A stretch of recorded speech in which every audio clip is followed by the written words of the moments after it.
એને સમજવું એ તમને આનંદ આવશે. પણ આ એક સરસ પ્રવૃત્તિ સાથે દિવસ રાત શું કામ થાય છે,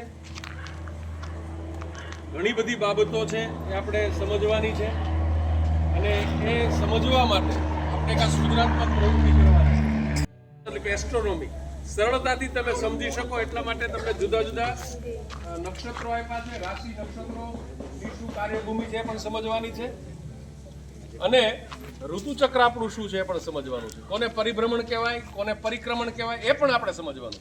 આપણે એમાં પણ ઘણીવાર કોને પરિભ્રમણ કેવું, કોને પરિક્રમણ કેવું એ જ્યારે તમે પ્રેક્ટિકલ રીતે પરિભ્રમણ કરશો, પરિક્રમણ કરશો એટલે ખબર પડશે કોને પરિભ્રમણ કહેવાય, કોને પરિક્રમણ કહેવાય.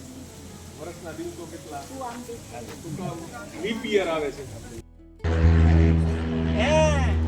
કોણ હવે? શુક્ર. હલો શુક્ર. આ તોફાની ગ્રહ છે હો શુક્ર. શુક્ર ઊંધો.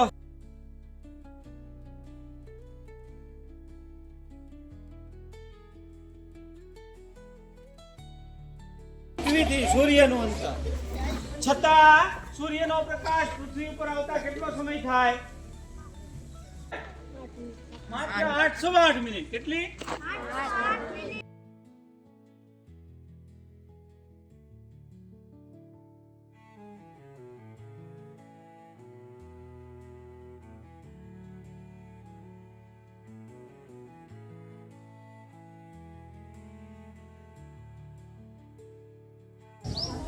શનિ.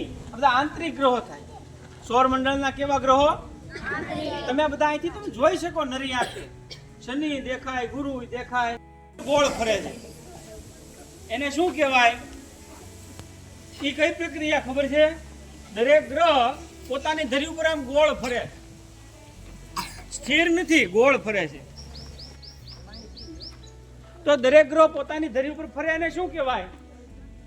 પરિભ્રમણ. શું કહેવાય? પરિભ્રમણ. તો પૃથ્વી પોતાની ધરી ઉપર ગોળ ફરીને એક રાઉન્ડ મારશે. ફરીવાર આ પૃથ્વી શું કરે છે? જો આમાં બે પ્રક્રિયાઓ થાય છે. કઈ કઈ? પરિભ્રમણ અને પરિક્રમણ. એટલે દિવસ રાતે થાય છે અને છેલ્લે જ્યારે પોતાની ધરી પર આવે ત્યારે શું થયું?